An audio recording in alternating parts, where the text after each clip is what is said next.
Welcome to Angelo's Tennis, and this is the video that I posted the other day. Let me pause it here. This is a video I posted the other day, and I want to make some commentary on. I haven't even seen this video in a long time. I just started watching it, and I want to make some commentary on what was in this video, because this is actually how you teach technique. This is how it starts. And these kids obviously already have their technique formed, but this game right here, I also have another video, Mini Tennis is Everything. Kind of shows what he's doing, what they're doing there is kind of the same thing. And he did mention something about sliding. This is something that you need clay for, what these guys are doing here now, and I think it's extremely beneficial if you don't know how to slide on a hard court. But the movement here, the learning of the movement, that's what they're learning here in mini tennis. Now I do think some players, a lot of players can't necessarily improve on this, but a lot of players can. And when you're in the back of the court, if you're in the back of the court and you're not at a point where you can move like this is how you get it started. Particularly with that slice or that little chip, because that's going to encourage all those varied movements. So there's that. Very important, as the guy emphasizes in this video.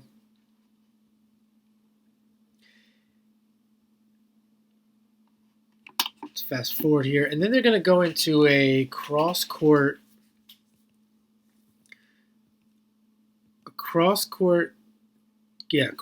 topspin. And right here, this is where you could say, you go through a certain period where you're playing mini tennis, etc., and now you want to start to form the technique. Okay, so you could say you've already learned topspin, you've already learned backspin, you understand the concept, so now it's going to be cross court, and then it's going to be cross court topspin. That's where these guys are at. Okay, cross court topspin, and you're going to want to master this before moving back. This idea of topspin, this idea of cross-court topspin. And you can see these guys, if I play it here, this is mastery. This is good enough. And then he's gonna do a slice down the line, which will be another step. But right here, this cross-court, you can do the backhand side, you can do the forehand side, you can do inside out on both sides, inside out forehand, cross-court, inside out backhand, cross-court. This is mastery. What these guys are doing, consistent there. Steady pace.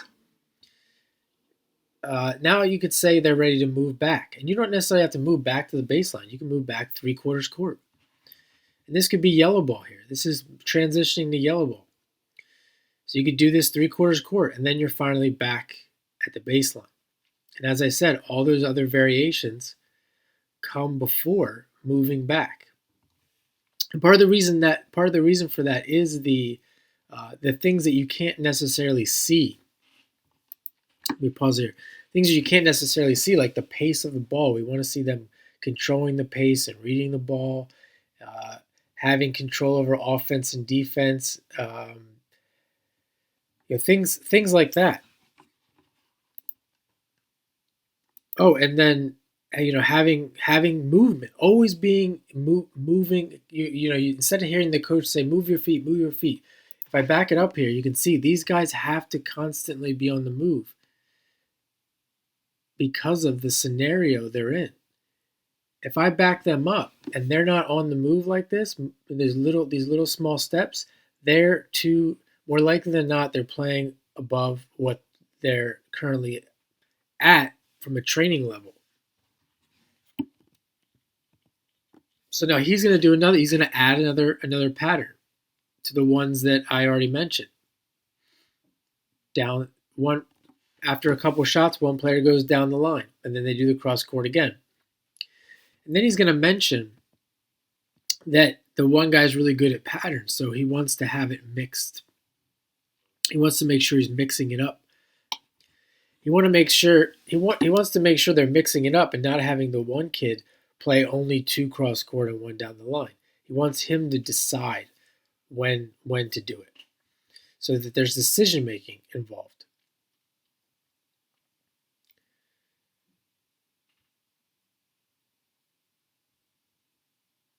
And he added a little thing there where he just threw in the guy on the run to start the point. You could do something like that as well. But there's all kinds of variations here. You can use them all for mini tennis before moving a player back. That forms the complete technique. What some people would call holistic technique, not technique specified to a certain situation, which is not what you want learners to do, particularly learners. And most people are learners. So, one thing he leaves out here, he does talk about the decision making, etc. You can get really ultra specific with this. We see the guys rallying here. Now we can start to talk about how to win, even. We can start to talk about,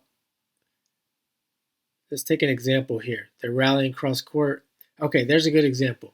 Now he's not really trying to do this. He's trying to just slice it down the line. Okay, we could add here, well, I want you to drop shot it. And I want it to be in this target. We could give him a target. And he's learning how to hit that target. We can see here, the ball lands here. We would make a target here. And we could also say, if I back up here, if I want to make it more, give him more practice in like actually mastering this, I might say, okay, you're going to go down the line with the slice, but I want it to be direct. You can see it's kind of looped, which I'm perfectly okay with that. If he's just trying to move him, he could just loop it like that. But let's say we want to add in the volley. I want it to be direct, and then I want you to follow it up with a volley. Or I could add some decision making. I want you to play down the line the way you want to. And then he learns to, if he's going to just make him move, it doesn't really matter how he hits it. Maybe he's going to put a little air under it, and he's going to recover to the other side. And I want to see that he understands that.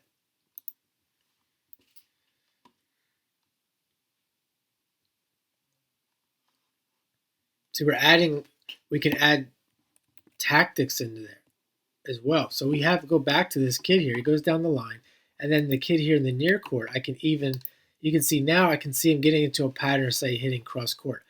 Now I want you to take that ball back to the corner behind him. I want you to try and maybe take that ball directly at your opponent at his feet.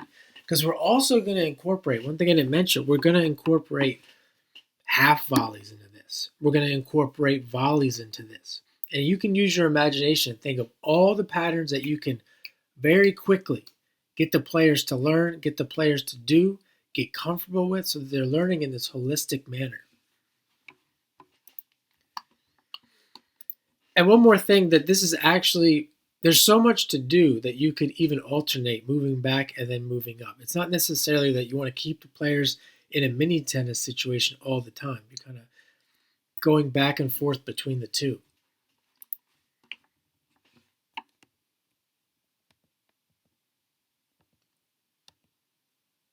Okay, so they're still doing the cross court here.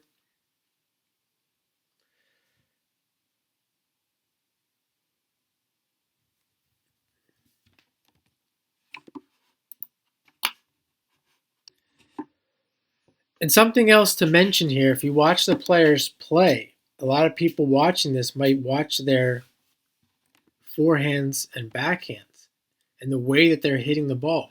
The important thing isn't so much the way they're hitting the ball. The important thing is that the patterns are successful. They're keeping the ball in play. The pace is consistent. The pace is a little bit fast. The pace can be increased. It can be decreased. These are the things that you want to look at. Not so much here. We can look at how he's hitting the ball. It's the game that we're looking at. Are they mastering the game? Because when you're dealing with players at, say, 3-5 level, 4-0, different juniors, you're not going to get, the reality is you're not going to get what this kid's doing. It's not going to always look like that. And it doesn't have to. Because people can play different ways. They don't need to have that. Even in a high performance scenario, they don't necessarily need that, or they'll probably be desirable. It's something that can come later on that we can get to maybe later on. But you want the pace to be there. You can see here. You want, if I back up, you're looking at the game. What does the game look like? Is it something that resembles a great game of tennis?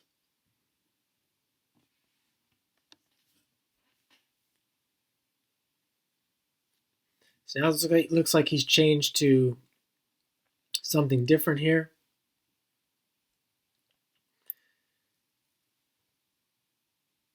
Maybe you get adding in some passing. You can see they're adding in coming to the net. And here you can see the guy, he's coming to the net and he's trying to slice that. Now you can pick on that and you can see that there's a deficiency there. If he has a two-handed backhand or even if he comes over it with a one-hander, he's going to have to learn that right there. And it could be a coaching mistake in the sense that he thinks he has to slice it, but that's something you have to discuss. The coach would have to discuss with him. But that's something there you can't really learn. It'd be really hard to get that into practice full court. Unless you have fully developed players. Or adults, you should say, or you could say.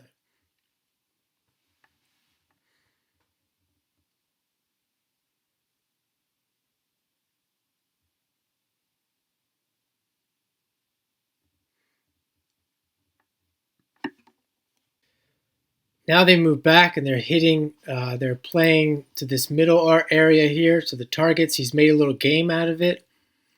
And you're going to see that this is where it gets difficult. Not just for juniors, but for anyone progressing to this, to the full court. There's just always going to be these problems. And the solution isn't really to do anything else. They have to work this out on their own. They have to work this out through playing these games that the coach is setting up here. Now he can make the game easier, which is what he's doing. He can make the game easier. He can make it harder by using some of these targets and some of the rules that he's going to make. So you can see here he's made it bigger. Looks like he's taking it away.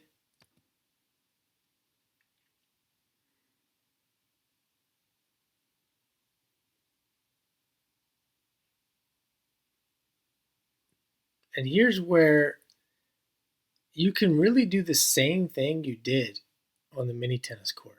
It's essentially what we're doing. The same thing that we did that we mastered on a mini tennis court. And now we're going to try to master it on the full court. They're not doing that here with the cross courts, etc. I'm just trying to use this as a way to show you that, or to make this video, how it's really done. Now you can see these guys, they're kind of stuck in between. I mentioned that you could do 3/4 court. They could do like a 3/4 court here, but it's not really going to solve the problem at this point. I don't know what he said there, 14, 13, 14. That's kind of an age where this transition is a little bit difficult. The transition, I'd say, between 12-year-old tennis and 16-year-old tennis. There's 3 or 4 years there.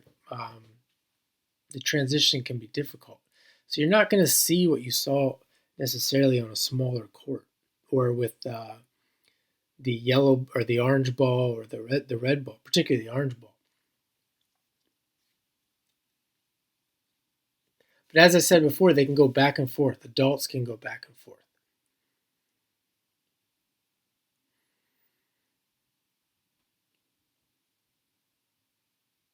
And they will get better. The more you do this, the better they'll get.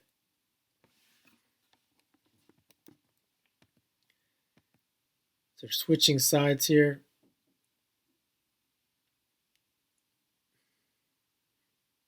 It's interesting they got better. He took the targets away, they got better. Someone mentioned that in a comment. The targets do really screw these kids up. But that also just goes to show you their level. They're not used to it. They might not even want to get used to it. They want to play. They're kids.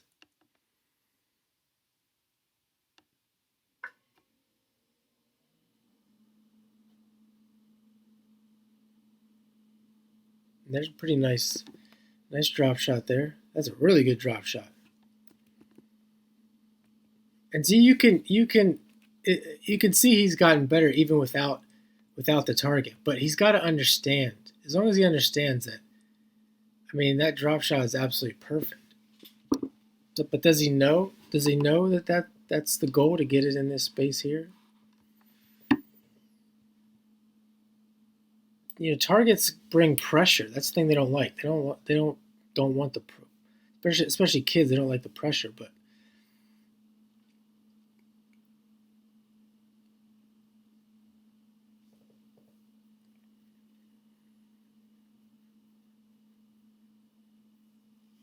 I just wanted to kind of show that it's really the process, and that it's really the same thing on the full court. And if they can't do it, the court's got to go smaller. Success is where they learn. They learn by having success, and then you progressively can move forward.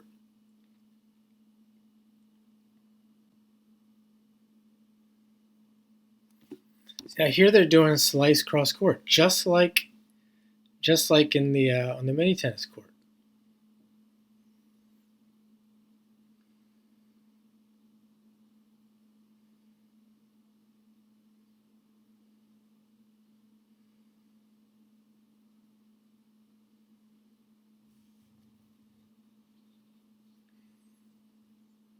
And everything, there's so much that can be taught in this scenario right here that has nothing to do with what's near the body, the racket, none of that stuff. Like, I'm not even going to listen to what he's saying. If I go back here, and I look at this scenario, they start this cross court, slice cross court, and then he throws in a topspin right there. This guy is going to get the donut hole shot. There's also another word. There's other terminology for this as well, where you're going cross court and then you get a ball that's here. It's called, I guess you'd call it an inside shot. You get an inside shot, and then you're going to take that inside shot, which everyone loves because it's natural, it's favorable, and all he has to do is hit it here or hit it here, and he's in great shape. He doesn't need. You can see how hard the guy tries to hit it. He tries to rip it. And I can teach that. I could say, hey, you don't need to hit it with so much speed and spin. Just hit it here. You have the advantage. It's not going to be a winner anyway. That's teaching. I can start to teach that. I can make him really understand it. I can just say, I can put a target here. Say, when you get the inside shot, I want you to hit this target. Or I might even just say, I just want you to hit it in this space, cross court, and see what happens. And prove to him that that's all he has to do.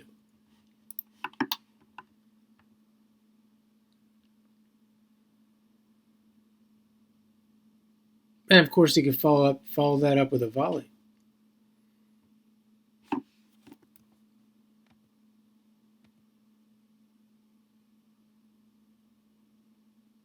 Here they go with the cross court again.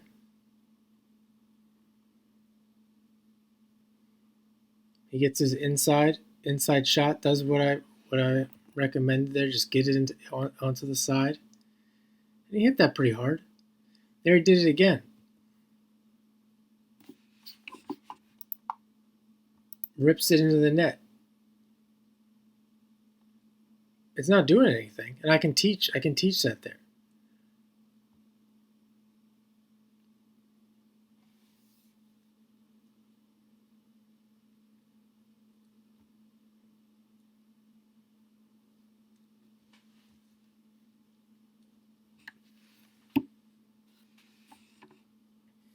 See, he can try to teach the slice and this and that, but it's difficult enough as it is. Especially with juniors, well, it's not just juniors, but most of the problem is concentration. You put these kids in a match scenario, their concentration skyrockets.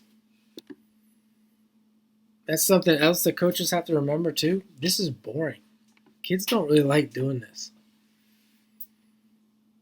I mean, these kids, anything below these kids, you got to understand, anything below this level, of concentration, or whatever you want to call it, of level of play. Even at this level of play, juniors, even people in general, this is boring. They don't want to do it unless they're really obsessed with tennis. They might do it because you tell them to do it. That don't mean they want to do it. I mean, I'd make that kid make 7 out of 10. Let me see you make that inside shot 7 out of 10 times. Especially on clay at this stage. And then I might make a game and say, well, let's see if you can hit at this, you can hit hard or hit at this speed, and can you do it 5 out of 10 times? Because if you can't even do it 5 out of 10 times, we have a problem. It's never going to happen.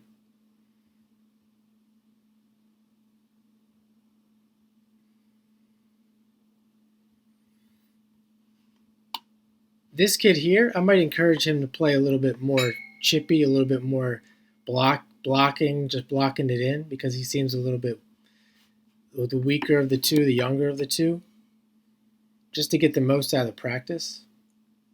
You could improvise and do things like that as well, which of course they don't like to hear that.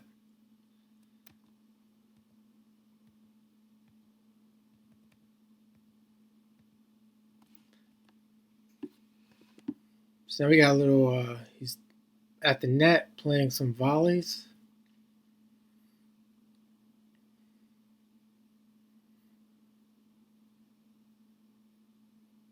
Looks like they're going to do a game with a partner. Yeah, this is how you learn volleys as well. You back it up. You get out of the mini tennis scenario, you start on the service line. The guy on the service line here, he can move around, he can start at he can have different starting positions. The guy at the baseline there can do different passes, practice different shots, overheads, lobs. And this is how it starts. And then you got to get more specific. Getting more specific doesn't necessarily mean how you're hitting the ball. Getting more specific consists of different challenges and doing it more consistently.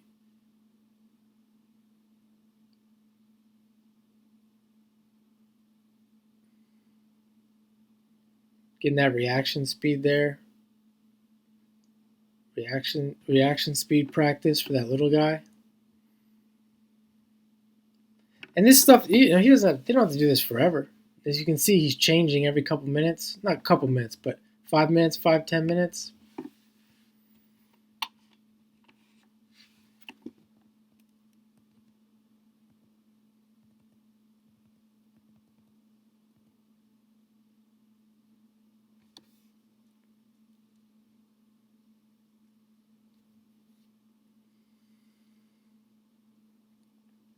You could practice like running forehands here too. You got this scenario. He's playing volleys to the guy, and then the guy at the net plays a volley to the other side after a couple. And he's going to play it to a target, challenge him to hit a target maybe. He's not trying to put it away. And then this guy's got to run over and hit a running forehand. And that really starts the point. Something like that. You could alternate. Maybe you don't want him to hit volleys like that all the time. Well, then you change. And this guy here, now he can hit winners. When he goes to this side, he can try to put it away. So I'm going to leave you there with that. Hopefully, again, as I say, I'm looking forward to doing more of this. Subscribe, because there'll be much more specific, more in depth. And have a great day.